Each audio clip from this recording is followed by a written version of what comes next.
Buenas tardes. Agradecer a Agrosan por la invitación y en esta oportunidad vamos a tratar lo que es este manejo agronómico en cultivo de arveja.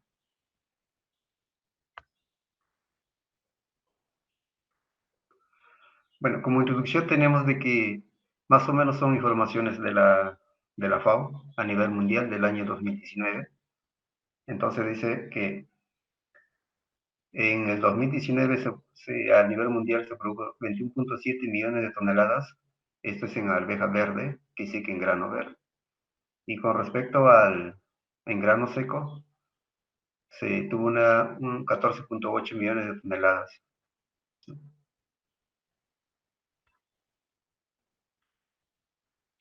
En lo que es ya en las figuras, se puede apreciar de que en la parte de que en grano verde, Oceanía casi no produce arveja. Está con 0.2%, que en el cuadro no aparece como cero, porque esto lo va a redondear. En cambio, África está con 3%, que sí que África consume muy poca arveja verde. En América, sí que todo el continente americano, incluyendo Estados Unidos, está con 3%.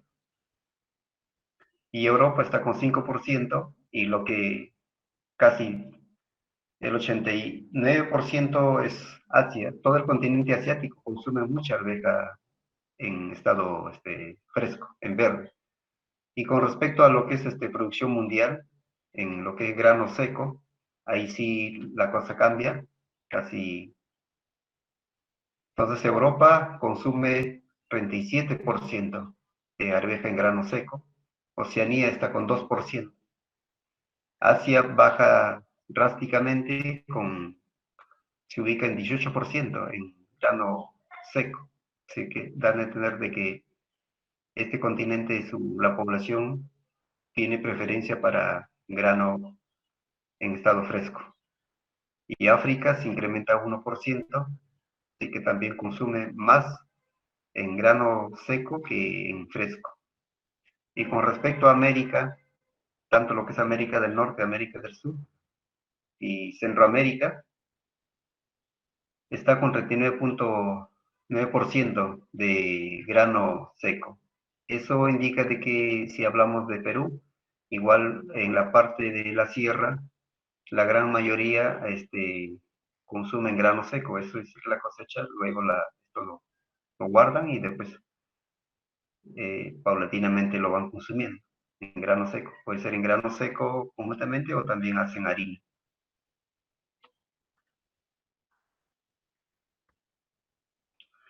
Con lo que es los reguladores de crecimiento en el cultivo de arveja, eh, por lo general casi todas las hormonas tienen que entrar a cumplir ciertas funciones de acuerdo a la fenología de la planta. Una vez que la planta o la semilla se ha instalado, se ha sembrado, entonces la semilla germina y empieza a desarrollarse la parte vegetativa, entonces va a entrar a tallar lo que son auxinas y citoquininas.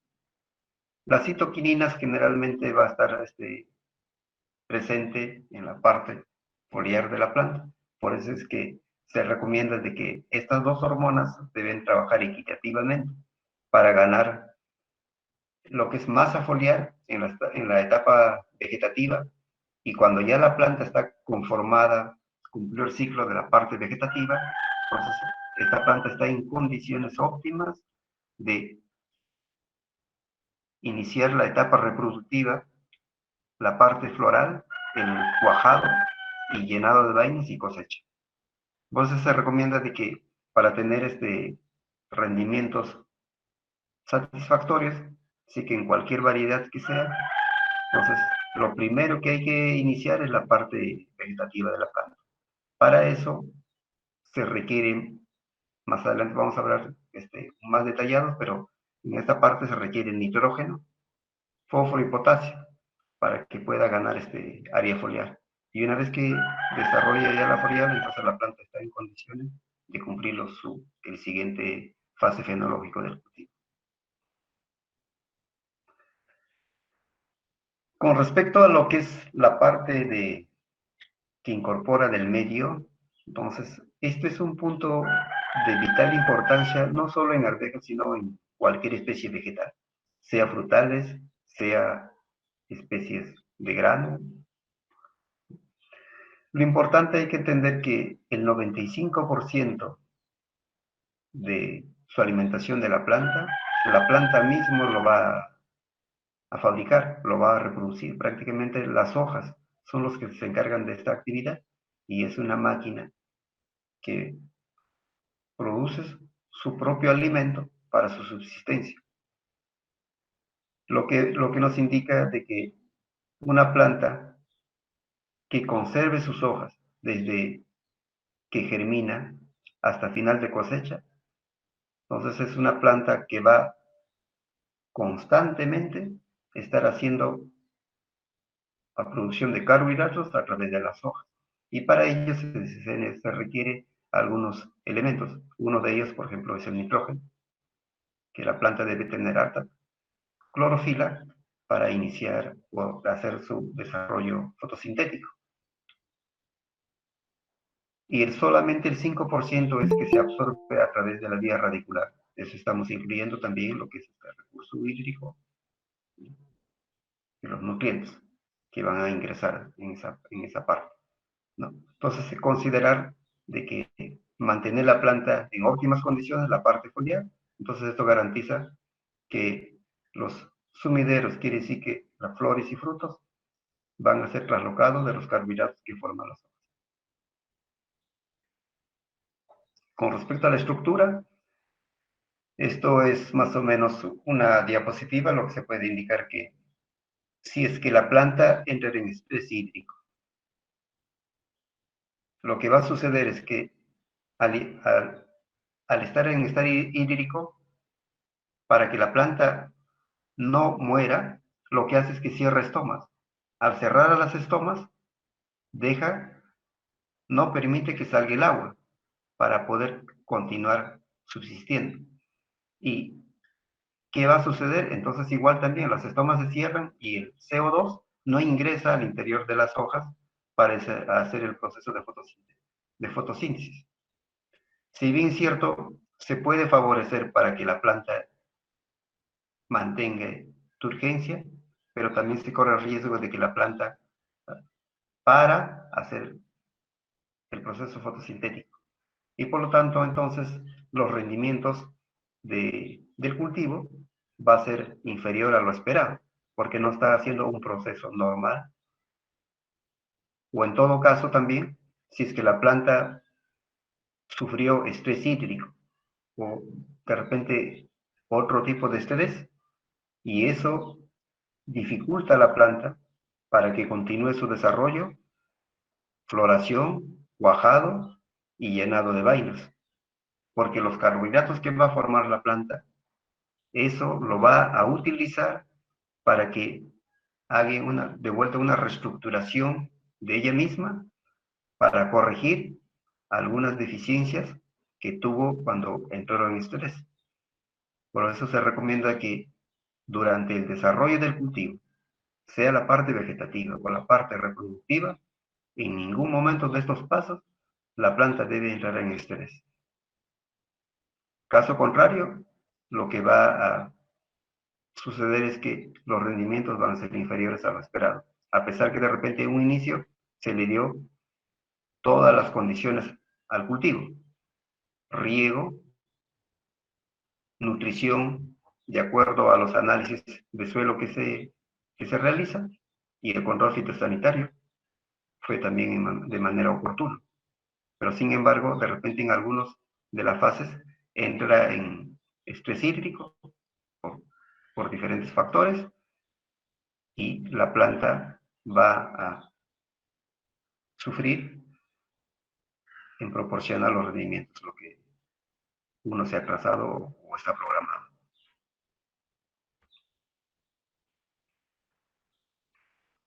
Con respecto a los efectos de la enmienda orgánica, hablamos de materia orgánica, sea de cualquier fuente que se tenga.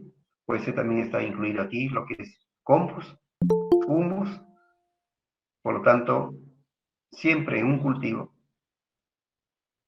debe entrar a tener en nuestra programación suministrar materia orgánica al cultivo. Puede ser por dos métodos. La primera, como se ve en la diapositiva, que está haciéndose una distribución de materia orgánica a toda la superficie del terreno donde que va a ser instalado el cultivo. El otro método puede ser también dirigido, que indica al fondo de surco, al momento de hacer la fertilización. Cualquiera de esos dos trabaja correctamente.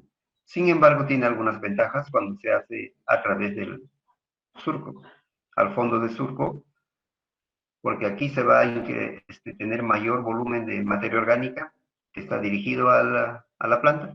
Asimismo, también va a ayudar a que esto retenga mejor el recurso hídrico, que es el agua, ¿no? Porque la materia orgánica es como una esponja. Al humedecerse, absorbe el agua, luego va a entregar al cultivo de acuerdo a la necesidad. Entonces, las características físicas para la materia orgánica, entonces, al aplicar al suelo, el suelo se comporta como una esponja y vamos a tener mayor presencia de oxígeno. Y este oxígeno va a favorecer para que el sistema radicular pueda desarrollarse sin ningún contratiempo, porque sabemos que en las plantas ellas respiran a través de las raíces. Por eso es que a veces un mal manejo de recursos hídricos, que es el agua, entonces muchas veces en arvejas se observa mayor porcentaje de plantas muertas. Eso generalmente a veces en la sierra no se acostumbra a sembrar en líneas o en surcos, sino que en el terreno a través de cualquier medio se entierra la semilla, pero sin surco. Entonces llega la época de lluvia y finalmente esto, como no puede escurrir el agua por ningún sentido, porque no hay surcos, entonces eso se va a encharcar. Al hacer ese encharcarse, entonces lo que hace es que retira el oxígeno de esa parte donde se encuentra el sistema radicular y por lo tanto entonces la planta va a ahogarse y al no tener oxígeno entonces la planta va a morir. Entonces se recomienda en la parte de la sierra hacer también sembrar en surcos, porque en surcos nos va a permitir también mayor manejo agronómico del cultivo. El manejo agronómico, el deshiervo, aplicación de riego, control fitosanitario, todos esos factores van a ser de mejor aprovechamiento que no tener surcos de riego. En características químicas nos proporcionan nutrientes, pero esto también hay que considerar de que la materia orgánica en sí, una vez que se depositó al suelo, no está en condiciones para que la planta lo absorba, porque todavía no ha entrado a nitrificación. Por lo tanto, va a pasar un cierto número de días y recién una vez que entran a tallar las bacterias o otros microorganismos que se encuentran en el suelo, entonces esto empiezan a descomponer la materia orgánica, finalmente la mineralizan y la planta podrá hacer la absorción que se tiene. Sin embargo, si es que nosotros tenemos un terreno que hemos hecho de repente cosecha de maíz y le hemos cosechado con máquina, así que eso, si es que se cosechó con máquina el cultivo de maíz, los granos, por lo tanto se va a quedar mucha materia orgánica, que dice que la panca y el tallo, incluyendo la coronta misma, entonces estas van a quedar en el suelo, en el terreno de cultivo. Y si este terreno de cultivo empezamos a trabajarlo, hacemos el remojo de machaco, preparamos el terreno y automáticamente sembramos la alberja, entonces vamos a tener muchos inconvenientes con el cultivo porque las bacterias que están presentes en el suelo, ellas van a coger el nitrógeno que se tiene disponible, es decir, la parte nítrica. porque ellas requieren energía para poder descomponer los rastrojos que quedaron. Entonces se recomienda, una vez que se hizo el riego de machaco, entonces aplicar nitrógeno, fuente nitrogenada, puede ser urea. Entonces eso, la urea va a ayudar a que mayor cantidad de microorganismos se propaguen y que también esta urea pasa a nitrificación y esta la va a absorber las bacterias, y a mayor volumen o cantidad que se tenga de microorganismos en el suelo, la descomposición de estos rastrojos que quedaron será en menor tiempo posible. Y una vez que se descompuso estos rastrojos del suelo, entonces se puede recién hacer la siembra del cultivo, y no tendremos problemas de deficiencia de la parte nutricional en la especie de la planta, que sí quería arveja.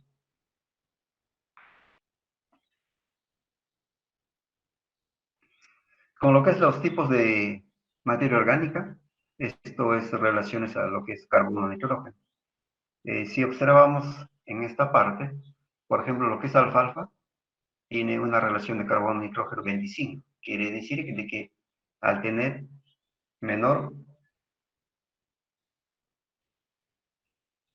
porcentaje de lo que es este carbono nitrógeno, entonces este rastrojo o esta especie, una vez que se incorpora al suelo, en menor tiempo posible se va a desintegrar, y por lo tanto estará disponible para la planta para su absorción. Y eso no sucede lo mismo, por ejemplo, con rastrojo de maíz, que tiene carbono nitrógeno de 100. Esto da a entender de que tiene poco nitrógeno para su descomposición, así que requiere necesariamente hacerle un apoyo, que sí que aplicar fuente nitrogenada adicionalmente al suelo para que empiece a descomponerse este rastrojo. Y así sucesivamente también igual la madera, también aún más, tiene 160 de carbono nitrógeno. Con lo que la tecnología de la planta de arveja, esta tiene tres fases, lo que es la base vegetativa, etapa reproductiva y etapa de cosecha. Aquí no hemos querido poner el tiempo establecido, los días desde la siembra hasta la etapa reproductiva, cuánto tiempo transcurre, porque al hablar de manejo agronómico no se está especificando de una variedad de arveja. Si fuera una variedad concreta, entonces en ese punto sí se puede especificar las fechas o los días, desde la siembra hasta final de etapa reproductiva. Pero como se trata de una charla de lo que es manejo agronómico, entonces está orientado a diferentes variedades. Y por lo tanto, en lo que es arveja, hay variedades determinados, hay variedades semideterminadas y hay variedades indeterminadas. Las determinadas más o menos están entre 60 centímetros de altura hasta 1 metro, así que son plantas pequeñas. Las semideterminadas estamos hablando de metro a metro y medio aproximadamente, y las indeterminadas tranquilamente pueden superar los 2 metros de altura. Por lo tanto, las etapas vegetativas de cada una de ellas también varían, ¿no? Entonces, conociendo la etapa, la parte fenológica de cualquier cultivo, se puede hacer una programación del cultivo, ¿no? Y entonces, supongamos que en la siembra, una vez que se siembra, cualquier especie, cualquier variedad, sí, más o menos la germinación está entre de 6 hasta 8 días, su emergencia. Y finalmente, en la parte vegetativa, lo que como antes hablábamos, se requiere que la planta gane masa foliar. Y una vez que gane su masa foliar, estará en condiciones óptimas para entrar a la siguiente etapa, que es la etapa reproductiva.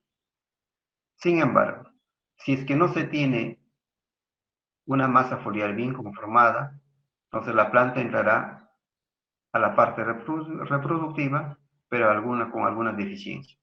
Y habrá menos floración menor cuajado de frutos y también los frutos o las vainas serán más pequeños, porque en esta parte, donde la parte vegetativa se ha descuidado del cultivo y no se le ha dado las condiciones apropiadas para que desarrolle masa foliar y entre a la segunda etapa ya conformadas con alto contenido de lo que es carbohidratos para poder abastecer cuando entra la planta en etapa de floración, cuajado y etapa llenado de vainas. En esta parte entraremos a tallar lo que es ya con otros, lo que es productos calcio-boro para facilitar a la planta de que tenga cuajados, pero que no haya aborto, así que no se caigan las flores, porque el calcio-boro lo que va a hacer más que nada es fortalecer la parte interna de la planta, las paredes celulares y evitar el cuajado.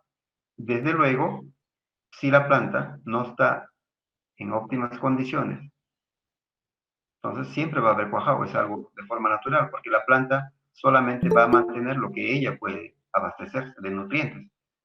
Si es que hay exceso de frutos, de vainas cuajadas, entonces de forma natural ella la va a eliminar.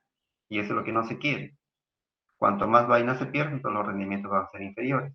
Por lo tanto, queremos que la variedad que nosotros hemos elegido debe mostrar todo su potencial genético que ella tiene, pero sin embargo nosotros tenemos que darle las condiciones oportunas. Quiere decir, recurso hídrico, riegos, de acuerdo a la necesidad del cultivo, la dosis de fertilizantes oportunamente y también aplicaciones foliares con microelementos. Entonces, la planta va a completar todo su ciclo vegetativo sin ningún problemas que ella puede tener. Y finalmente, en lo que es etapa de cosecha, esperaremos de acuerdo a lo que indica la ficha técnica de la variedad, en lo que es respecto a rendimiento.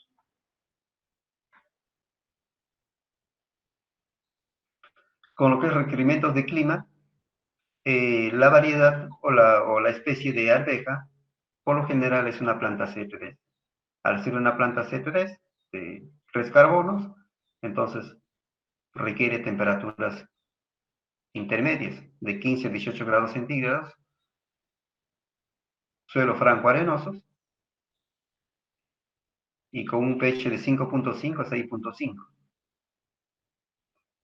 que es lo más apropiado porque en 6.5, más o menos la planta va a absorber todos los nutrientes que están disponibles y no se tenga problemas para absorber lo que es los microelementos. Pero en general, los microelementos se recomienda aplicaciones vía foliar. Solamente los elementos mayores y elementos secundarios deben ser absorbidos a través del sistema radicular. Y los microelementos, apoyarlos vía foliar. Y en lo que es condiciones de siembra, en costa central, por lo general, estamos entre otoño y invierno, son las situaciones más oportunas para instalar el cultivo. Eso no quiere decir de que las variedades pueden desarrollarse en otras épocas. Sin embargo, al ser una planta C3, entonces requiere bajas temperaturas para un desarrollo normal de la planta. Y si instalamos fuera de época, supongamos que acá en costa podemos instalar en octubre, noviembre, diciembre, entonces ya las temperaturas se incrementaron y la planta entraría en lo que es estrés, efecto de altas temperaturas. Al entrar en efecto de altas temperaturas, la planta no va a desarrollarse oportunamente, porque según que va formando sus carbohidratos, esos carbohidratos lo va a utilizar a reponer el desgaste que tiene a través del estrés de altas temperaturas para que la planta pueda desarrollarse. Y los rendimientos igual también serían muy bajos. Por lo tanto, la alberja es de condiciones frías.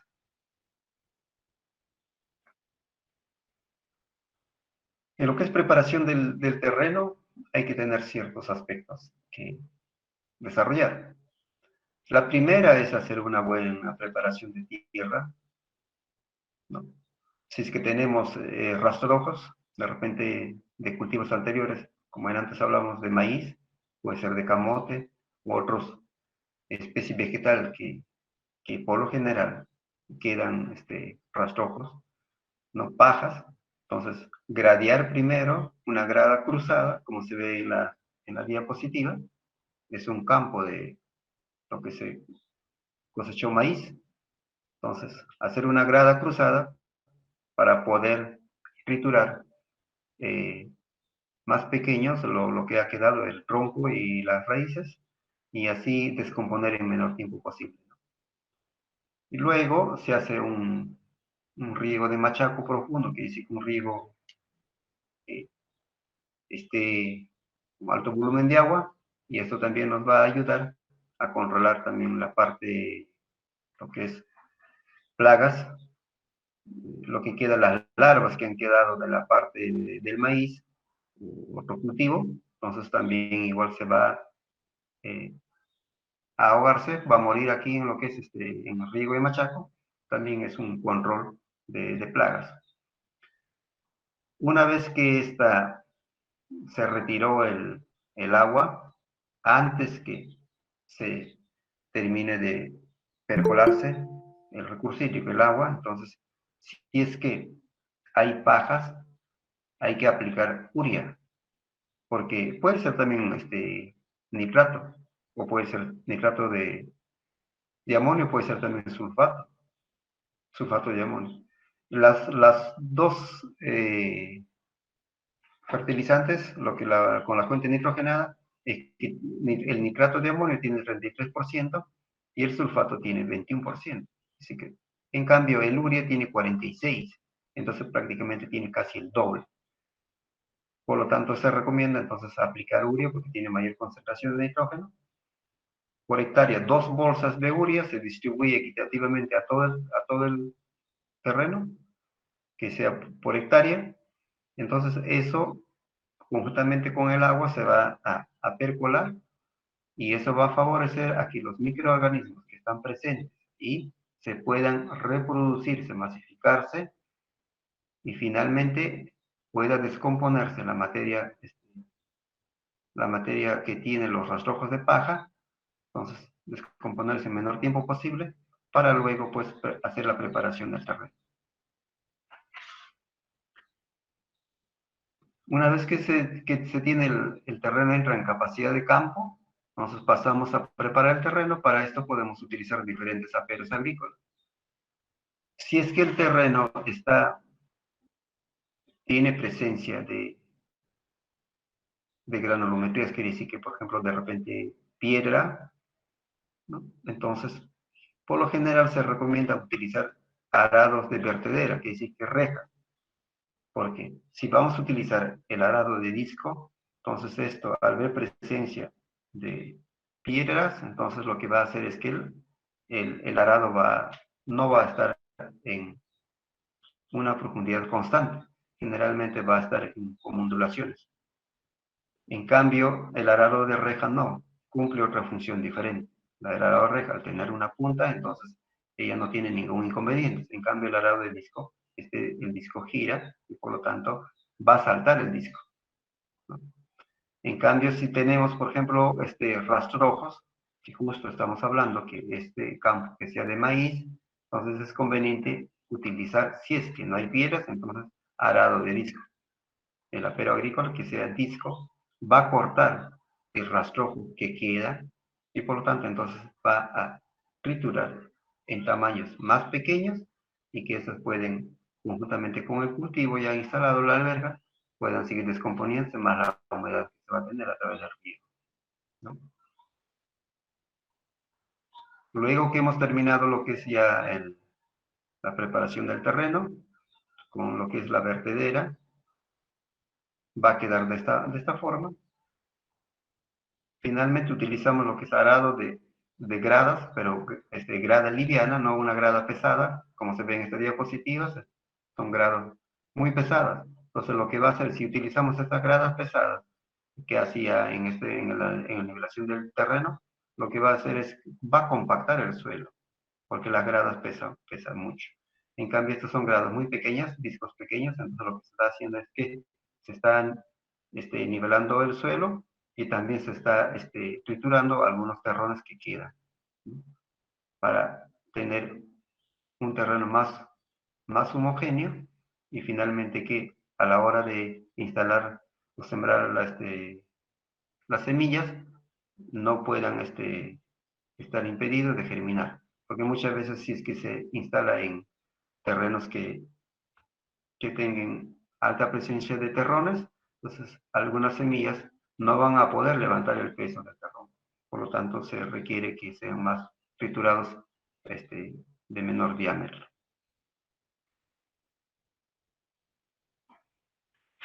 Con respecto a las variedades de arveja, en el mercado hay muchas variedades hoy en día en Perú. Como en antes recalcábamos, hay variedades determinadas, semideterminadas y también hay variedades indeterminadas. Cualquiera de las variedades que se presenten en la diapositiva se puede cultivar. Lo que varía son el longitud de vaina, también el número de granos. Por ejemplo, esta es una variedad calera. Calera, si bien es cierto, se tiene granos, pero son muy separados. No están muy juntas y por lo tanto eh, el rendimiento no hay ningún inconveniente para el productor. Sin embargo, para la persona que compra ya para consumirlos, sí, porque hay menos granos y hay más cáscara. En cambio, en Jumbo, por ejemplo, se ve en la diapositiva que son, todos los granos están casi juntas, no hay mucho espacio y por lo tanto, si es que optamos por adquirir esta variedad, entonces vamos a tener mayor peso en lo que es este grano verde, en cambio la cáscara va a ser menor. Lo mismo sucede con otras variedades, y esta es una de las variedades que es una variedad Usui, que tiene granos medianos o vainas medianas y los granos son muy compactos, con la diferencia de que tiene un ilium o punto negro, y esto a veces acostumbramos nosotros a hacer, de repente agregar en la cocina como es arroz, entonces esto tiende a colorear un poco al arroz y muchas veces no le gusta al consumidor. Pero sin embargo es una variedad de alta producción. Estamos hablando en tutores, en tutorados abarca cerca de entre 8 hasta 9 toneladas. Es una variedad indeterminada y de alta productividad. Remate es otra variedad también que se tiene. No tiene ilium negro. Y estas dos variedades que estamos hablando son variedades de polinización abierta. En algunas especies, está por ejemplo el LH, o carismas son híbridas. Al ser híbridas, entonces también los rendimientos eh, van a ser mayores porque toda variedad que son híbridas tiene un vigor híbrido y por lo tanto los rendimientos siempre van a superar a los de polinización abierta. Con la diferencia de que los híbridos hay que dar las condiciones adecuadas. Riego, control fitosanitario y también fertilización. Si es que estos híbridos no se les condiciona, no se les proporciona las condiciones oportunas, con lo que es recurso hídrico, manejo agronómico del cultivo oportunamente, entonces los rendimientos van a ser muy bajos, a comparación con los de polinización abierta. Esto de polinización abierta, de repente no se le da las condiciones, no se le da buena nutrición, pero siempre van a producir. Criterios para selección de semillas. Aquí hay que tener 4 criterios. En la parte física, si es que nosotros compramos semillas que son híbridas, O también podemos adquirir semillas de polinización abierta, como en antes vieron lo que es las dos variedades. Ambas semillas, sean híbridos o de polinización abierta, deben cumplir estos requisitos que se ponen. La calidad física. En la calidad física, la planta debe estar sana, libre de enfermedad, de plagas, que sí que de gorgojos. Asimismo, también la semilla no debe estar partida, ¿no? Porque si al estar partidos, entonces esta semilla muchas veces se ha dañado el embrión. Al dañarse el embrión, la semilla no va a germinar. Por más que nosotros la podemos observar a simple vista, que no se aprecia la, el daño que tiene la parte física, pero la semilla, si es que en la parte del embrión se dañó, entonces eso ya no germina. En la parte genética, la calidad genética que debe tener una semilla es que en campo, una vez que nosotros instalamos, sea de polinización abierta o híbrida, ambas genéticamente deben ser homogéneas. Quiere decir lo que me indica a mí su ficha técnica, eso debe cumplirse en campo. Si me dice que la planta es muy vigorosa, de alta productividad, es homogénea en campo, o es homogénea con respecto a vainas. Entonces, todas esas características deben mostrarse en campo. Si no es así, entonces la calidad genética misma de la semilla no ha sido bien lograda. Así que si es un híbrido, pero que este híbrido no cumpla pues, de acuerdo a sus fichas técnicas. En la parte fisiológica, indica de que una semilla que hemos sembrado en campo, esta debe germinar entre 6 hasta 8 días. Y su germinación debe ser uniforme, o su emergencia debe ser uniforme. Si puse yo 10 semillas, al menos 8 semillas deben germinar, porque de acuerdo a normas de, con respecto al ente certificador de semillas, para condiciones de Perú, dice, de cada 100 semillas, si es que germinan 80, entonces esa semilla está apto para su comercialización. En cambio, si de cada 100 semillas germinan 79 semillas, entonces esa ya no se puede comercializar como semilla. Eso dice la norma. La norma, lo que es producción de leguminosas. Y si alguien, la que está participando en este webinar, quiere tener mayor conocimiento en lo que es semillas, entonces puede visitar la página de SENASA. En la página de SENASA están todas las normas que se pueden utilizar con respecto a la calidad de la semilla. En la parte sanitaria, las semillas, como antes hablábamos, no debe tener gorgojo, ¿no? Ningún daño de lo que es fitosanitario debe tener la semilla. Puede ser también daños por hongos, ¿no? Entonces la semilla debe mantenerse seco de acuerdo a las características descriptivas que tiene su ficha técnica. Entonces eso debe cumplirse.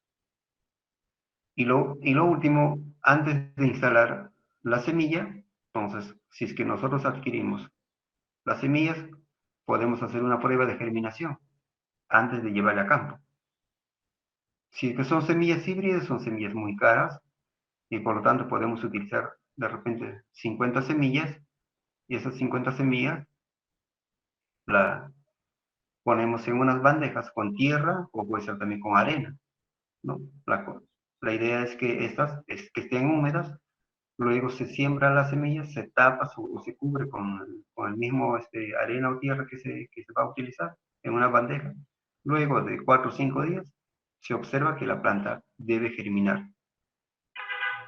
Casi el 80% de las semillas germinadas, entonces recién llevar a campo.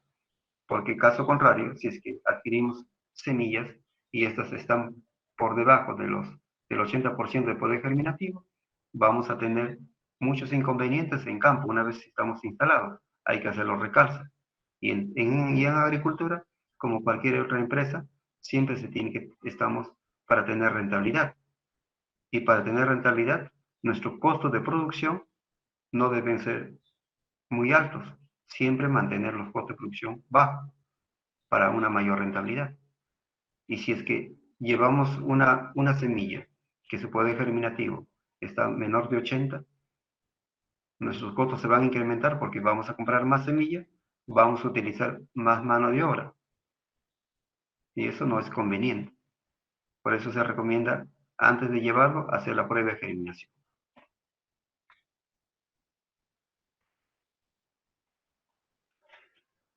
Luego que hemos ya tenido la semilla o hemos adquirido la semilla, cualquier sea variedad de posición abierta o sea un híbrido, ambas semillas se deben desinfectar. Porque en el suelo siempre hay presencia de hongos dañinos que van a tratar de impregnarse a la semilla que está presente ya en el suelo, prácticamente indefensa, y si es que no lo hemos controlado, lo que es plagas o enfermedades, y no lo estamos protegiendo con fungicidas, entonces se puede tener bajo poder o bajo número de plantas en emergencia o que éstas germinen. No es que la semilla esté mal, sino que ha habido ataque de hongos. Y para evitar esto, se utiliza un cono de benceto, o puede ser también Vitavax. Ambos, ambos vaciamos en la semilla y para eso podemos utilizar una bolsa, puede ser bolsa de fertilizantes. Entonces, preparamos ambos productos en 250 mililitros de agua, ¿no? Se disuelve los productos y se tiene ya una solución líquida. Esa solución líquida se agrega dentro de la bolsa de plástico que contiene la semilla y con pequeños movimientos, ¿no? A ambos extremos se va a impregnar el producto a la parte externa de la semilla. Luego dejamos que esto se oree, ¿no? Para poder sembrar. La idea es que la semilla esté oreado juntamente con el producto y que esto pues a la hora de sembrar no se pegue en los dedos del operario, del obrero que va a hacer esta actividad. Al mismo también se recomienda, al ser un fungicida y el otro que es un insecticida, entonces son tóxicos y por lo tanto se debe proveer pues de protección, quiere decir que deben utilizar guantes los que van a sembrar, ¿no? Para evitar intoxicaciones.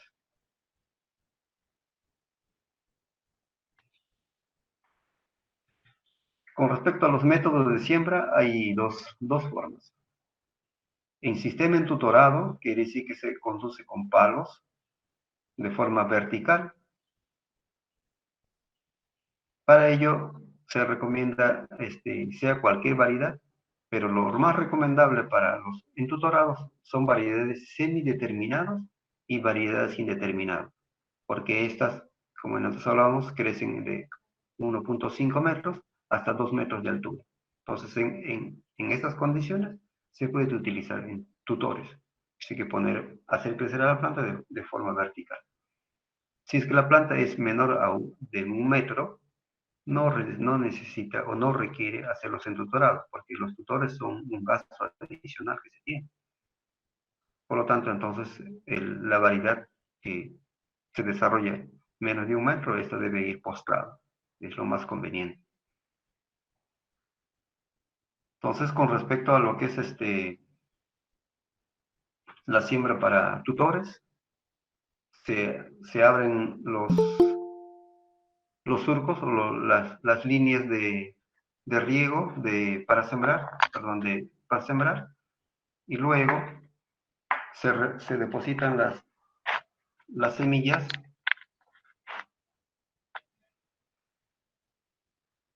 cada 10 centímetros. Es lo adecuado para esas condiciones. Luego se deja la semilla, luego se cubre cada 10 centímetros. Esto favorece mucho porque no va a haber mucha competencia entre planta y planta. En cambio, si dejamos juntas las semillas sin darle una distancia, entonces hay competencia entre los mismos sistemas radiculares de la planta por agua y nutrientes. En cambio, si los dejamos distanciados cada 10 centímetros entre planta y planta, cada planta tiene un espacio independiente y asimismo también se desarrollan de forma oportuna y adecuadamente, ¿no? Facilita mucho lo que es el desarrollo de la planta. Con respecto al gasto de semillas, estamos hablando entre 40 y 50 kilos por hectárea. Mucho va a depender del diámetro de la semilla. Si la semilla, utilizamos semilla de primera, que son de granos más grandes, entonces entra 50 kilos. Pero si utilizamos semillas medianas, entonces gastaremos 40 kilos. Al ser semillas medianas, vamos a tener mayor número de semillas por kilo, a comparación con semillas grandes.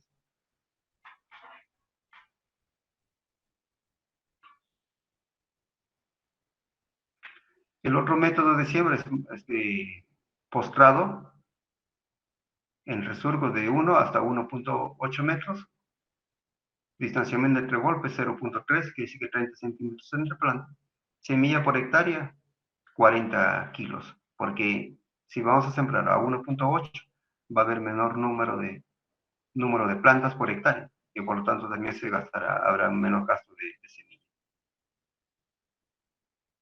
Y número de semillas por golpe, 3 semillas. Esto es una diapositiva que vemos de que es a 1.8 metros entre planta y planta, porque son variedades indeterminados. Otro campo es un campo postrado, ¿no?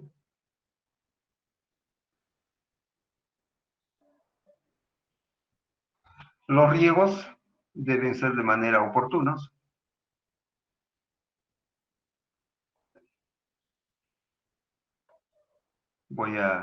Acá hay otro punto. En general, lo que es la siembra de arvejas, antes de la siembra debe hacerse el riego. Después que el terreno está en capacidad de campo, recién se hacen la línea de siembra, necesariamente. La arveja no se siembra en seco, si es que nosotros queremos hacer esta siembra con tutores.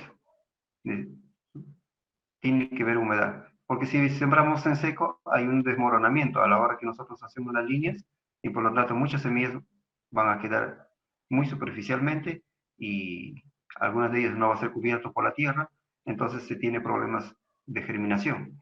A veces van a obtener poca humedad, la semilla germina, pero que está expuesta, las raíces están expuestas, por lo tanto esa planta no va a desarrollarse.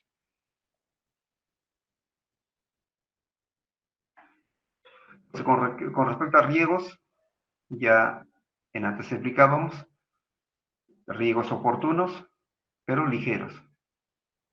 Una vez que nosotros hemos hecho la siembra de esa parte, un riego ligero, si es que son riegos presurizados, sí que por sistema de mangueras, o también pueden ser cintas, de la misma forma, oportunamente, con la diferencia de que en este riego por sistema presurizado ya se hace una distribución de acuerdo a fenología de la planta, el volumen requerido por cada riego que se realiza.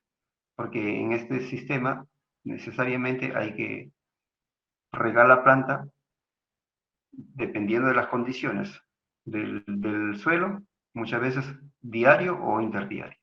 Y conjuntamente con ella también van inyectados los fertilizantes.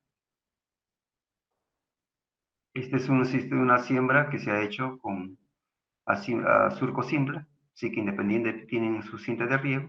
En cambio, acá esto es una diapositiva que tiene doble hilera y en el centro está la cinta de riego. Pero en esta parte se requiere mayor volumen de agua para que por capilaridad pueda abastecer de recurso hídrico a ambas líneas de la planta. En cambio, en esta parte está más cerca, sobre el sistema radicular de la planta y por lo tanto la humedad va a llegar en menor tiempo, en menor riego, ¿no? Esta es otra diapositiva que no es arveja, pero se ha puesto solamente para tener un criterio. Si es que se tiene en estas condiciones a la planta, esto es un estrés hídrico, por lo tanto aquí la planta ya cerró estomas, como antes indicábamos, ha cerrado estomas, ya no está perdiendo agua, pero tampoco no está ingresando el CO2 para hacer la fotosíntesis. Por lo tanto, la planta deja de producir fotosíntesis y no se tiene los carbohidratos, el alimento que está generando para la planta. Ahora bien, si esta planta luego se le aplica agua, la planta se va a recuperar. Se recupera correctamente, pero con la diferencia de que al sufrir el estrés hídrico hay muchos factores internamente de la planta que la planta tiene que ir reparándolos, arreglándolos, ¿no? Y por lo tanto, esos carbohidratos que tiene la planta, que de repente está en etapa de floración, y eso tiene que ser distribuido a la flor, entonces ya no será distribuido a la flor ni a la vaina, sino que utilizará para que la planta pueda reponerse los daños que le causó el estrés hídrico, ¿no? De repente el sistema radicular, algunas de ellas van a atrofiarse y por lo tanto la planta requerirá o necesitará carbohidratos para emitir nuevas raíces, ¿no? Entonces, debe evitarse a que la planta entre en estrés hídrico. Esta es otra diapositiva, es una planta de maíz, ¿no? En la sierra de Perú, de Ancash. Entonces, también igual, esta planta está en estrés hídrico. Cerró estomas. Al cerrar estomas no hay carbohidratos. La planta ya no desarrolla, porque no tiene alimento. Y asimismo, una vez que entre a floración, también las mazorcas van a ser muy pequeñas. Y muchas veces, si es que la planta entra en especie hídrico, en etapa reproductiva, es decir, que en pleno llenado de, de granos, de la misma forma. Entonces, los granos van a ser muy pequeños y muchas veces también una mala polinización. Entonces, se recomienda de que la planta debe estar en capacidad de campo durante todo su desarrollo de la planta, en lo que es la parte vegetativa, la parte reproductiva, hasta que la planta pues entre a inicio de cosecha y finalmente terminamos de cosechar y la planta debe mantenerse también sus hojas. Entonces, en esas condiciones, los rendimientos van a ser muy altos, de acuerdo al factor genético de la semilla. Con respecto al control de malezas, hay muchas estrategias para ello. Sin embargo, hay muchos productores que no utilizan lo que es el herbicida, por varios factores. Uno de ellos es que siempre al agricultor, no solamente al agricultor, sino que a muchos técnicos o ingenieros también, eh, tienen la idea de que el herbicida hace daño. Correcto, es un químico y como tal siempre va a causar daño. Pero sin embargo, causa daños cuando nosotros no le damos un uso correcto. No estamos aplicando las dosis de acuerdo a la etiqueta que dice, de acuerdo a su ficha técnica. En esas condiciones sí hace daño. Pero si utilizamos el herbicida de forma adecuada, muchas de ellas podemos utilizar a dosis bajos, reduciendo su dosis a menor volumen, entonces no hay mucho daño que ella pueda causar. A pesar de ello, el herbicida es un aliado estratégico del productor. En otros países, casi todo su agricultura es mecanizada, desde la siembra hasta la cosecha. Y por lo tanto hay poco mano de obra que se utiliza. Entonces ellos utilizan herbicida, pero como recalco, de acuerdo pues a las recomendaciones que se tienen, de acuerdo a su ficha técnica. Bueno, vamos a ver.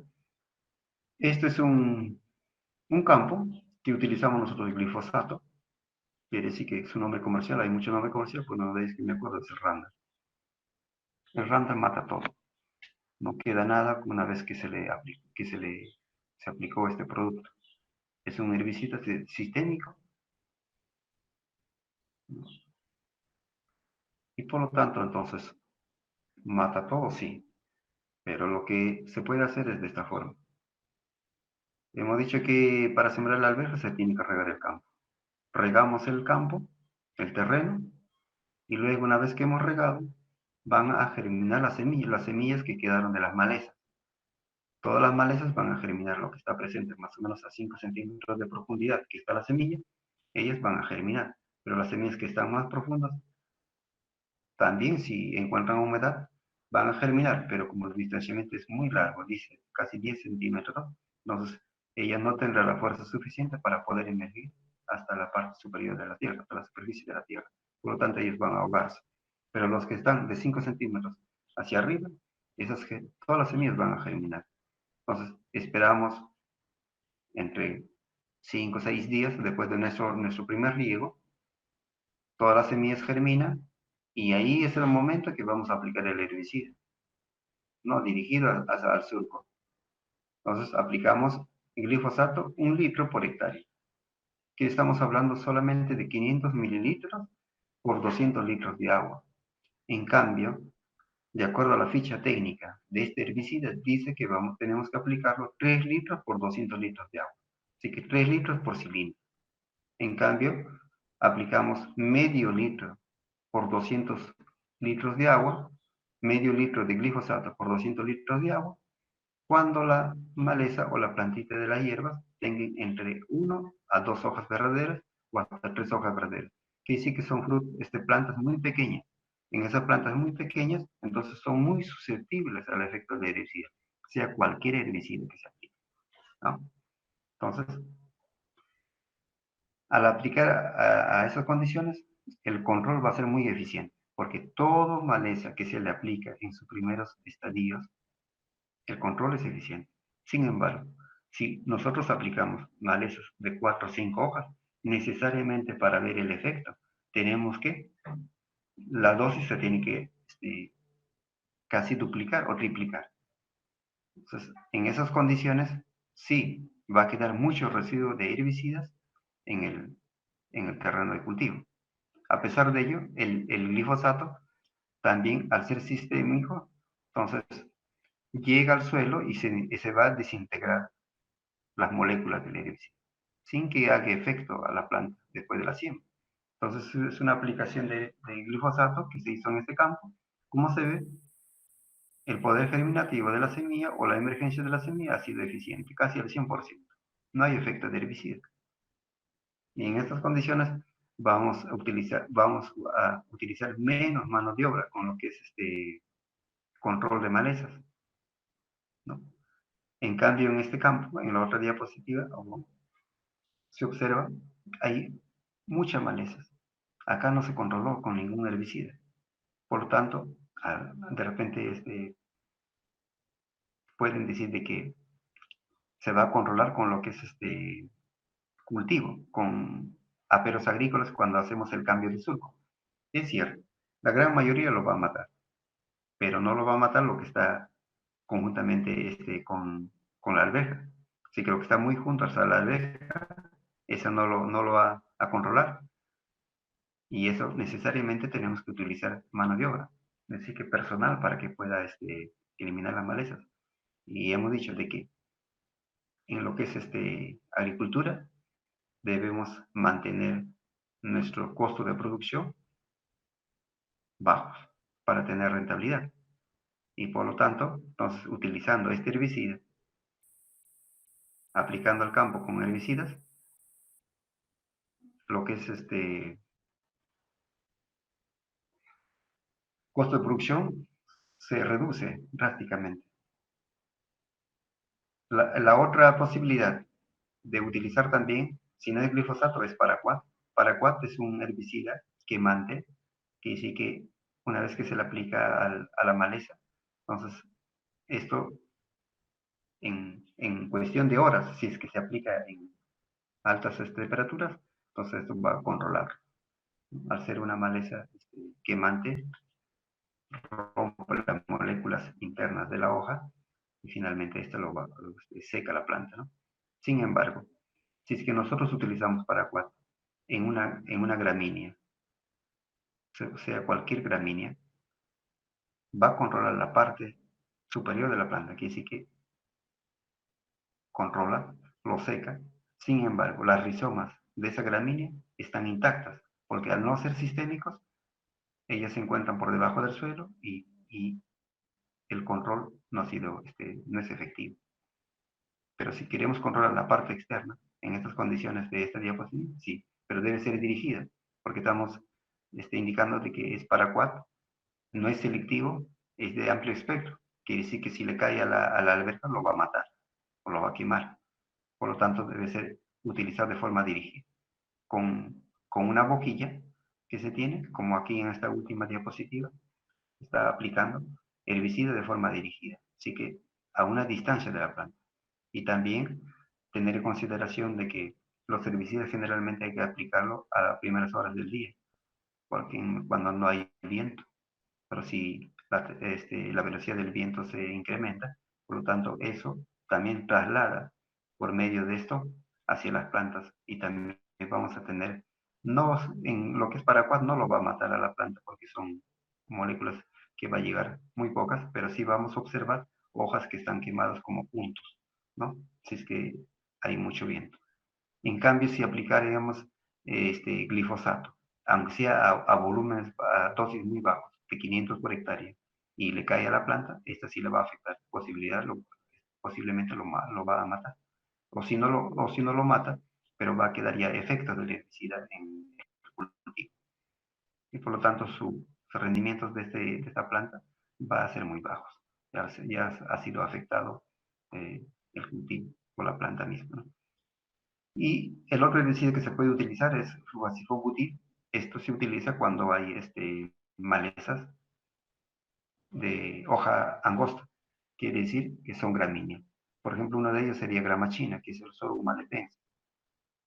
Este sorghum alepense, que es lo que conocido como grama china, muchas veces ahí invaden en los campos de cultivo.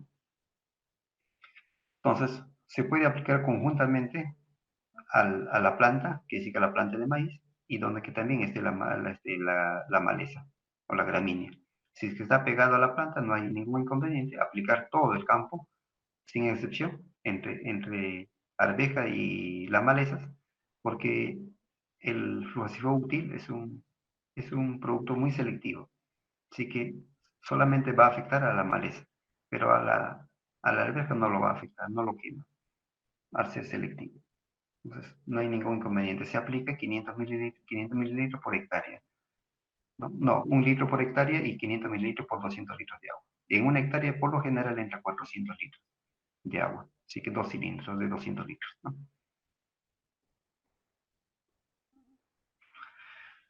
Con respecto a la nutrición química, como lo que es carbono, oxígeno y hidrógeno, son los componentes que se encuentran en la atmósfera y también esto va a servir para hacer la fotosíntesis de la planta. Estos dos, y el hidrógeno generalmente lo va a encontrar la planta a través del agua que absorberá por el sistema radicular. Los que son los elementos mayores, que son los principales, es el nitrógeno, fósforo, potasio, los secundarios, calcio, magnesio y azufre, y son los microelementos con que se observan, ¿no? Se recomienda que son los micronutrientes, aplícalos vía foliar. Son los que mejor absorbe la planta, por esa parte. Y también, si es que existen deficiencias y queremos corregirlo oportunamente, el mejor método es por vía foliar. Con respecto a lo que es la fertilización, el fósforo y potasio, aplicarlos al momento de hacer la fertilización, como se ve en la diapositiva, y la mitad del nitrógeno en la primera fertilización, y lo que queda se puede aplicar a los 20 o 25 días después de la primera, ¿no? Todo el fósforo y potasio y la mitad de nitrógeno al cambio de azúcar, como estamos viendo en la diapositiva dirigida. Y en antes explicábamos que también aquí se puede aplicar materia orgánica, si es que no hemos aplicado ya en la preparación de terreno, en esta parte del fondo de surco también podemos aplicar materia orgánica. Esto va a ayudar mucho a lo que es la retención de humedad. Asimismo también, al estar la materia orgánica puesta, entonces hay mejor aireación del sistema radicular. El suelo va a estar más esponjoso y la diferencia en que se tiene con la planta es que hay mejor desarrollo, mejor área foliar al utilizar la materia orgánica.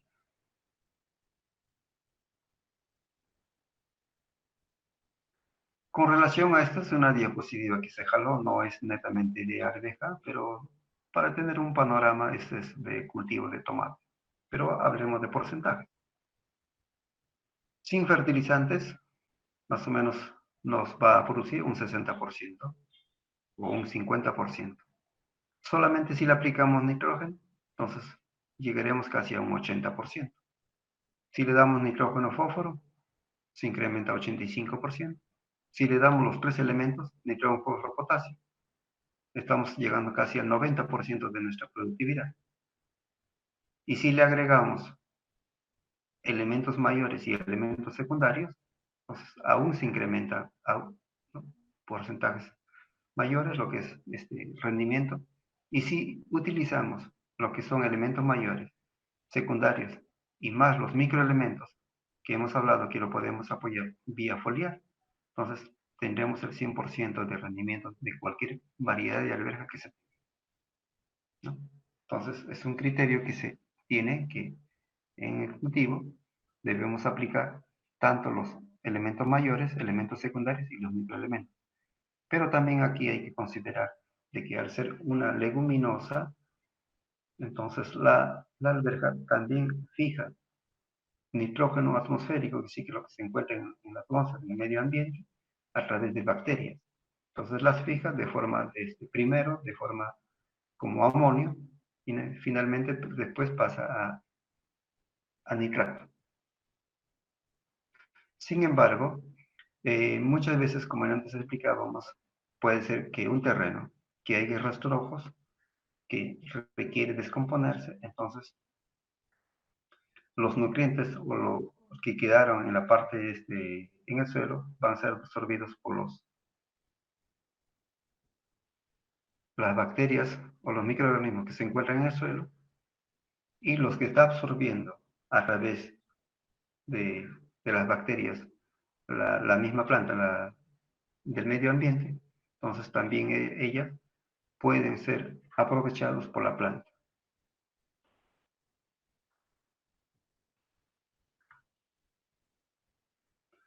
Con respecto a los fertilizantes foliares, ayuda mucho. Es un apoyo adicional que se le dé a la planta, si es que ellas la requieren.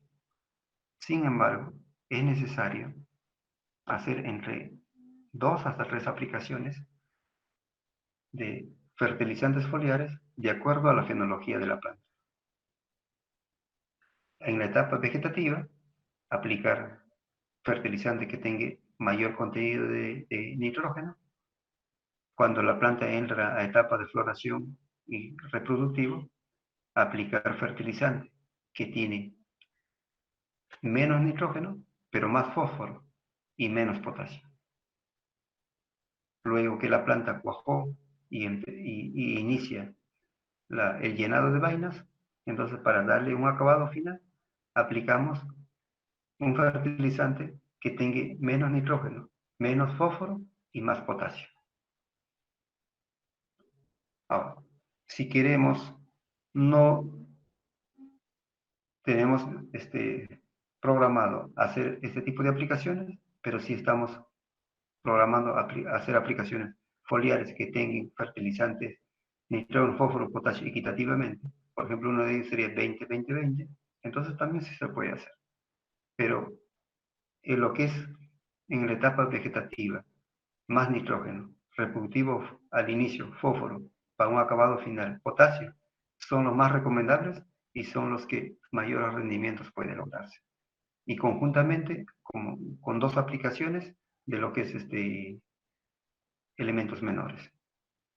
Para ello, como se conoce de que las plantas, por lo general las hojas de la planta siempre están protegidas, tienen cera, ¿no? Y por lo tanto, se recomienda utilizar adherentes y acidificantes.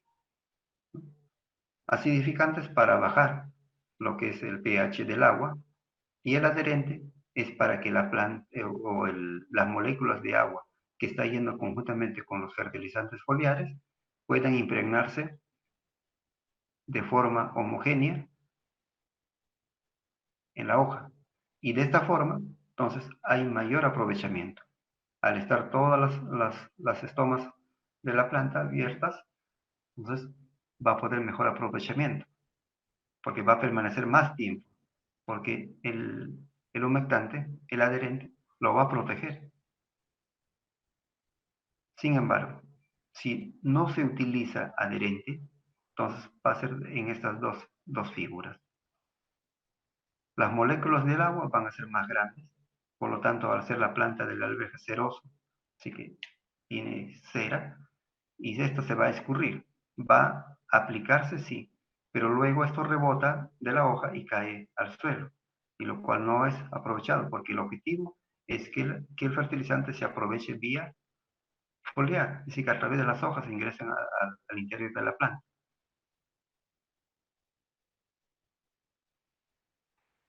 Asimismo, también el tamaño de gota que hacen los adherentes rompe las moléculas y son gotas mucho más pequeñas. Al ser más pequeñas, entonces tiene menos peso y se puede adherir a la hoja de la alberja.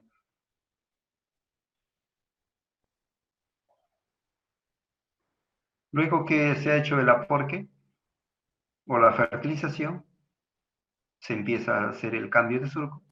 Se puede utilizar maquinaria agrícola, son los aperos agrícolas con 3 puntas, como se ve aquí. Entonces esto cumple dos funciones.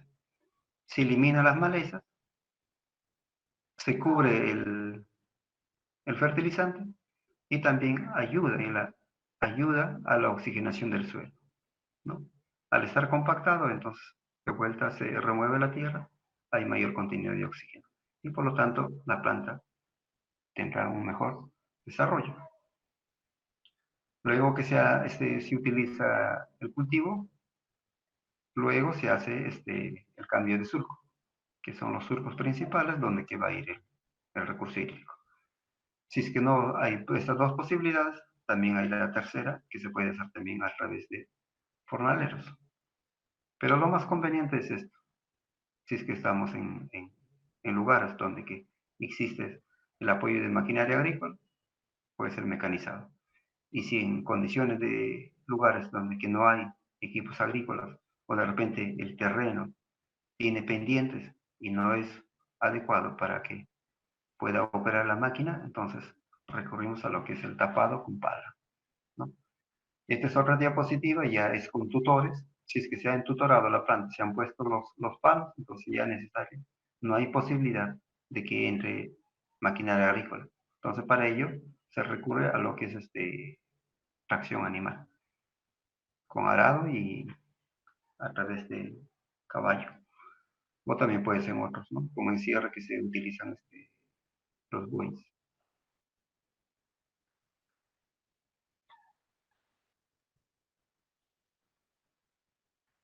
Con respecto a los entutorados, como antes hablábamos, se puede realizar en lo que es variedades determinadas y semi-indeterminadas.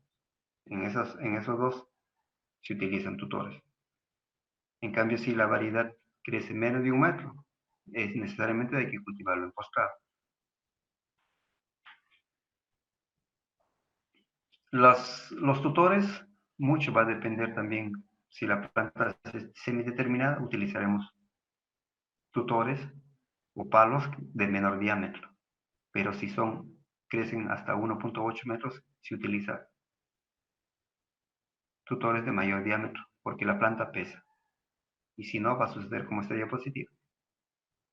Ha cedido el tutor, y por lo tanto acá hay plantas que ya sufrieron daño físico.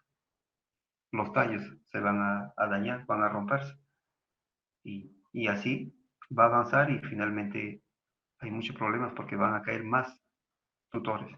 Y para ello se aconseja siempre en la parte de inicio donde se va a entutorar, como esta parte, utilizar los palos de mayor diámetro para que pueda soportar más el peso. Si es posible, se pone rafias y se tira a un extremo y acá se pone una estaca, en cambio darle mayor solidez al tutor. Los distanciamientos de los tutores de altura puede ser de 2 a 2 metros y medio, altura del tutor, porque unos 30 centímetros va a ser enterrado. Entonces quedaría 2,30. Si la planta crece 1,8 metros, entonces podemos utilizar tutores de 2 metros. Y la posición de entre de tutor a tutor, más o menos estamos hablando de 2 metros hasta 3 metros. Mucho depende del diámetro del tutor. Para su colocación de los tutores sí puede utilizarse pala o si no también se utilizan barretas, se hacen agujeros u hoyos, luego se introducen los tutores, ¿no? Se llena de tierra y ya está listo para empezar a poner las rafias. Con respecto a la posición de la rafia, la primera rafia debe ir cuando la planta tenga casi 10 centímetros o 15 centímetros de longitud. En esa parte se ponen las primeras líneas de rafia. Y esta planta, al tener zarcillos, entonces ellos ya se ayudan con el zarcillo. Se van enroscándose en las rafias y ya se evita que la planta se caiga, ¿no? Ahora, de acuerdo al desarrollo de la planta, más o menos se pone la primera rafia, después la segunda rafia debe ir entre 30 a 40 centímetros en esta altura, ¿no? Y evitar de que la planta pueda colgarse, porque si se cuelga la planta, entonces también hay daños de, ¿cómo se llama? Daño físico para la planta, ¿no? Esta es otra diapositiva que la persona está guiando a la planta. Se puso la rafia y empieza a guiarse para que la planta no se caiga. Esta es una diapositiva, ya como vemos aquí, está casi a 40 centímetros entre rafia y rafia y no hay ningún inconveniente. La planta se desarrolla normal. Esta es una ventaja que tiene el tutor, tiene varias ventajas. Una de ellas es que la planta, al estar en ambos extremos, hay luz, entonces el cuajado de la flor casi es del 100%, no hay oscuridad. La otra ventaja también el control fitosanitario, que sí que las aplicaciones son mucho más eficientes, porque están libres y por lo tanto hay mejor distribución a la hora de hacer control fitosanitario. La otra ventaja es que también a la hora de hacer la cosecha, el operario tiene mayor funcionabilidad en su desplazamiento. Cosechará de forma erecta, dice que parado. En cambio, cuando está postrado, estos van a estar agachados y por lo tanto entonces, también sufre cansancio el operario y los rendimientos de lo que es la cosecha es menor, ¿no? Avanza menos. En cambio, con tutores no, es más eficiente. Otra ventaja que tiene el tutor es que al estar postrado la planta, el operario va a voltear la planta para cosechar. Entonces hay mucho daño físico. En esta parte, cuando está tutorado, las vainas están expuestas y por lo tanto no hay ningún maltrato de planta. Y la planta también dura más, que sí que tiene mayor tiempo de duración en campo. Y por lo tanto, entonces, al cuajar todas las flores, los rendimientos se duplican. Si una planta tiene rendimientos de 8 toneladas, en postrados estará abarcando cerca de 5 toneladas.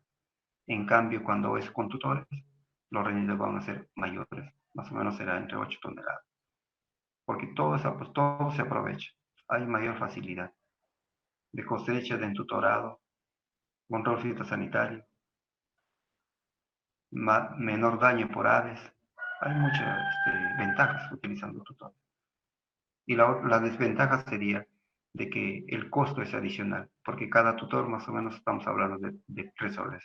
Y si sacamos pequeño cálculo, de repente estamos invirtiendo cerca de un 10 o hasta 15% del costo total en tutores. Y la ventaja sería que estos tutores, si nosotros nos dedicáramos a cultivar abejas constantemente año tras año, entonces estos tutores nos pueden durar por lo menos para 4 o 5 campañas fácilmente. Entonces, la primera siembra sería la inversión de los tutores, pero la segunda, la tercera, la cuarta, ya se tendría mayor rentabilidad. Sin embargo, utilizando tutores, en la primera cosecha se puede pagar, porque los rendimientos se han incrementado.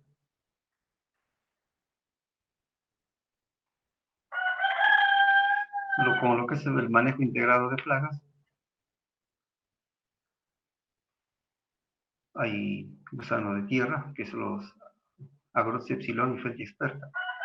Son dos especies que dañan mucho el cultivo por varios factores. El primer factor es que muchas veces hay una mala preparación de terreno.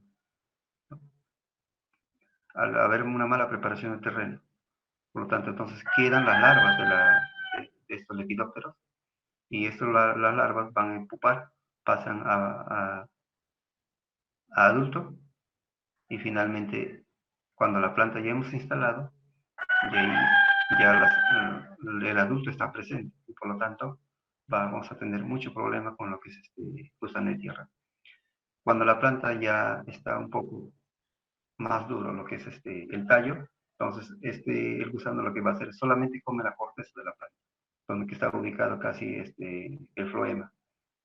Y al comerse la parte externa de la planta, lo que está privándole a la planta es que ya no hay translocación de fotoasimilados, quiere decir de que los carbohidratos que están formando la planta, porque los carbohidratos se traslocan por el floema y por el xilema solamente pasa agua y fertilizantes, ¿no?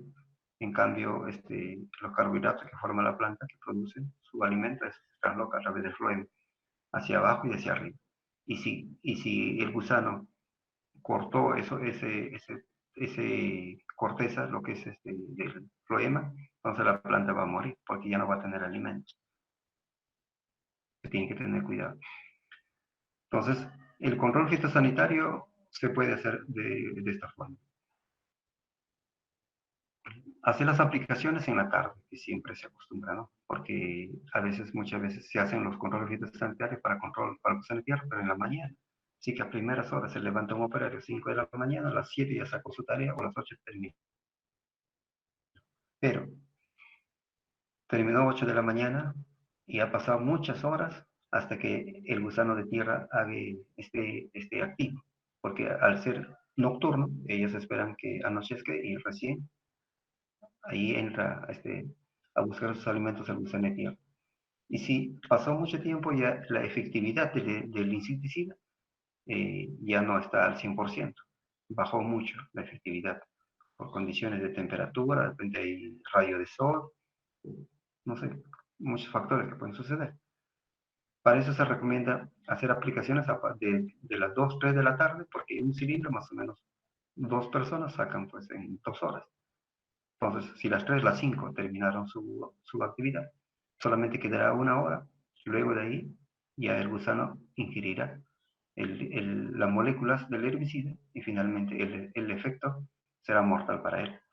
Y para nosotros será efectivo en nuestro control con una sola aplicación.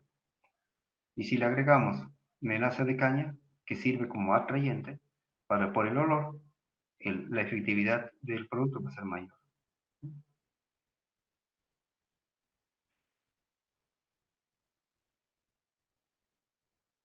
Otra de las plagas que tiene el cultivo es lo que es prodiflosis. Esa es una plaga que daña el punto de crecimiento del cultivo y al dañar el punto de crecimiento, entonces esta planta ya no se desarrolla. Va a esperar que salgan las ramas laterales y para que salgan las ramas laterales, la planta requiere de carbohidratos. Como hemos dicho, de que si surge algún factor estrés en la planta, entonces ella va a consumir los carbohidratos. Y para que empiece a producir nuevas ramas laterales, entonces la planta necesita carbohidratos.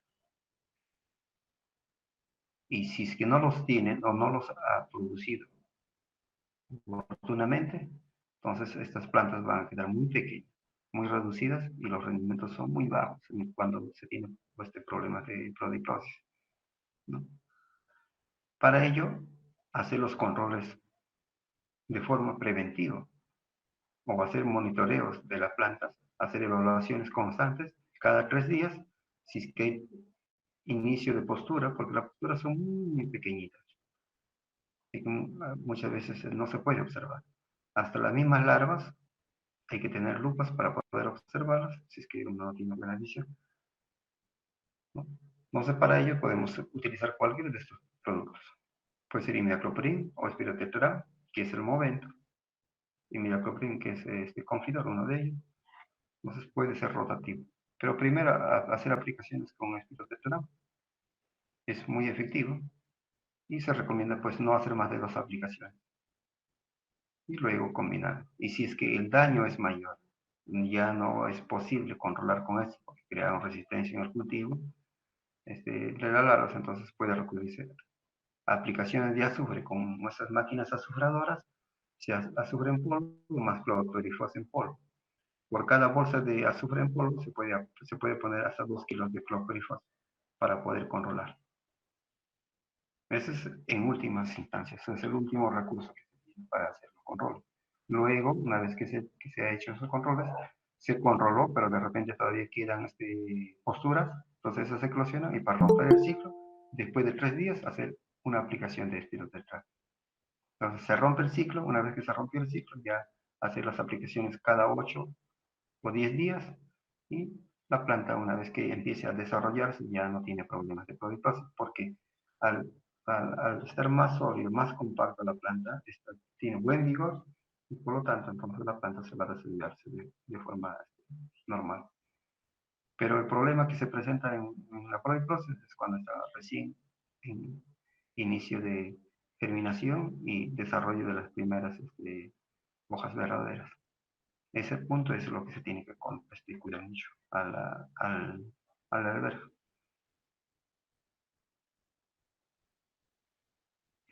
Otra de las plagas que se tiene en lo que es cultivo de arveja es lo que es mosca blanca Bemisia tabaci.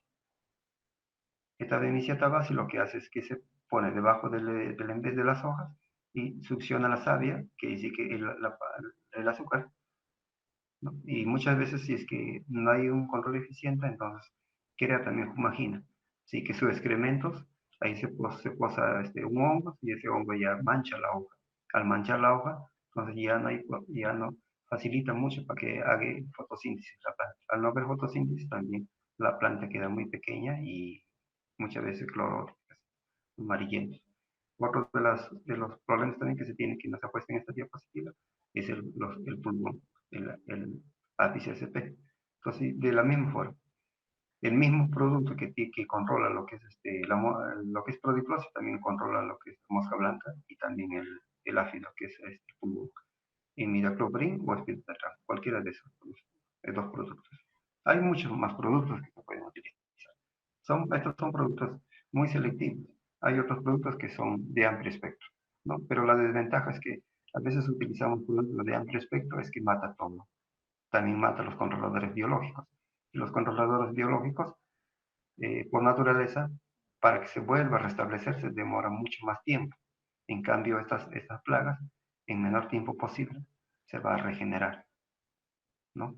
Entonces, mejor es trabajar con productos selectivos, quiere decir solamente dirigidos para una determinada plaga. Y los controladores biológicos muchas veces no van a ser eliminados.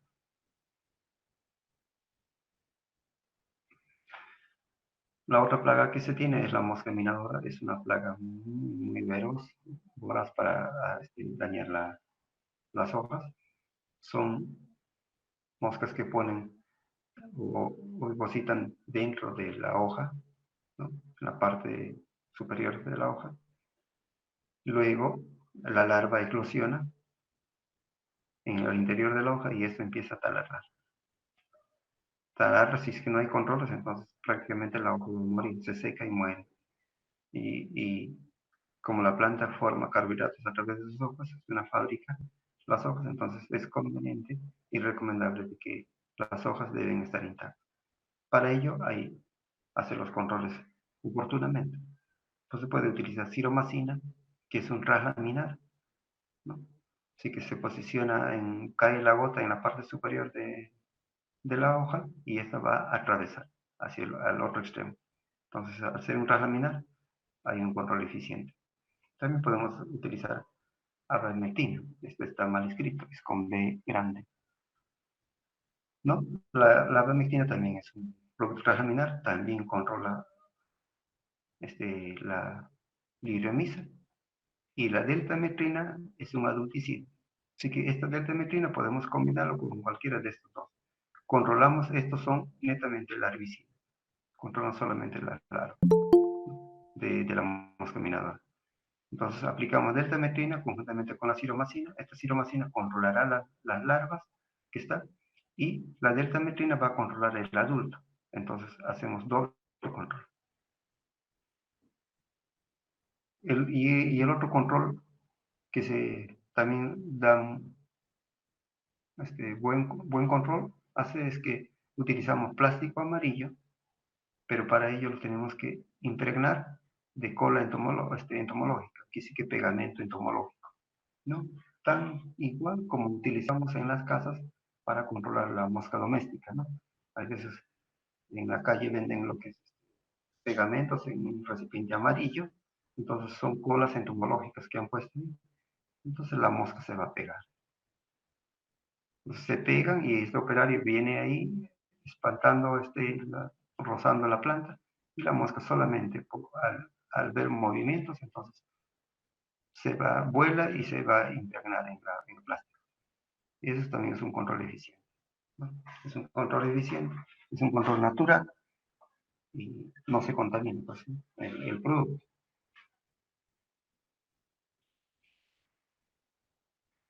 Con lo que es enfermedades foliares, hay enfermedades que el Oidium afecta mucho tanto las hojas, a los tallos y también afecta a la vaina, ¿no? Y por lo tanto, entonces hay que hacer los controles oportunamente, que serían preventivos, porque al ser estos hongos, muchas veces eh, el hongo se deposita en la hoja y por lo tanto los micelios empiezan a ingresar dentro de la planta si es que no está protegido. Para ello, se puede aplicar productos que protegen la hoja de forma preventiva y por lo tanto, al estar protegida la planta, cuando llegan las esporas del hongo, entonces estas no van a poder ingresar y finalmente mueren en la parte superior. Y si es que no se protegió la planta, entonces ingresa. Si es que ya está adentro el hongo, entonces tenemos que aplicar productos sistémicos, porque solamente productos de contacto no va a ser ningún control. Entonces utiliza productos sistémicos para poder controlar. Estos productos, cualquiera de ellos puede utilizarse, pero también hay que prevenir de forma preventiva, porque una vez que entre el oídium es complicado para poder hacer un control. Muchas veces queremos o incrementamos la dosis, al incrementar la dosis, entonces envejecemos a la planta. La planta entra en etapa de senescencia en menor tiempo posible, en menor tiempo. Al entrar en menor tiempo, entonces no le da oportunidad a la planta seguir traslocando carbohidratos para que las vainas pues cumplan su ciclo, ¿no?, de maduración, su índice de cosecha. Al no cumplirse, entonces las vainas van a empezar, los granos van a ser mucho más pequeños y de menor peso, y los rendimientos van a bajar. Entonces, en estos hongos son netamente preventivos. Es otro hongo que afecta al área foliar, igual, hay que, de forma preventiva, los productos que se pueden utilizar. Siempre se recomienda en cualquiera de aplicaciones utilizar adherentes y acidificantes. El acidificante, generalmente casi todos los productos trabajan en 6.5, a veces menos, es lo más efectivo. Pero pasando a 7, ya la efectividad del producto va a bajar. Entonces, utilizar acidificantes y adherentes. El adherente se va a impregnar conjuntamente con las moléculas del producto en la hoja y su control va a ser más eficiente. Asimismo, también el adherente protege al producto de los rayos solares, las condiciones medioambientales que se tienen en el cultivo, ¿no? El índice de madurez hay que cosechar cuando ya las vainas están completamente maduras, pero que han completado su parte fisiológica, madurez fisiológica, no madurez comercial. La parte fisiológica son ya vainas grandes que están prácticamente para cosechar. Si hacemos las cosechas cuando todavía las vainas no están, o los granos no están completamente óptimos para su comercio, para el mercado, entonces los rendimientos van a ser menos, va a pesar menos. Entonces se recomienda que se llene la vaina ya desarrollados. Esta es una variedad de usui que tienen, ya granos compactos. Esta es otra variedad que se tiene igual también. Entonces, estas son las condiciones óptimas para cosechar los granos. Siempre el productor tiene que ir monitoreando, evaluando, ya cuando está para cosechar. Entonces, se hace la cosecha. Y evitar también a la hora de cosecha que el operario, los que están haciendo esa labor, no pues dañen a la primera o segunda cosecha, ya dañen la planta, ¿no? Con mucho cuidado, porque todavía va a quedar la tercera o cuarta paña, muchas veces hasta quinta paña. Sin embargo, hay algunas variedades que solamente se hacen una sola cosecha, ¿no? Esas son variedades que desarrollan menos, más o menos está entre 50 a 60 centímetros, se siembra entre surco y surco. Entonces es una variedad de, de alta población, pero de una sola cosecha, así que una sola paña se realiza. Cosecha de vainas son que ya están para cosechar. Esta es una diapositiva que, de un productor que sembró arveja y luego sembró algodón. Así que es un cultivo mixto. Son vainas que hay que hacer las selecciones y finalmente esta es la forma como se comercializa el, el producto hasta hoy en día.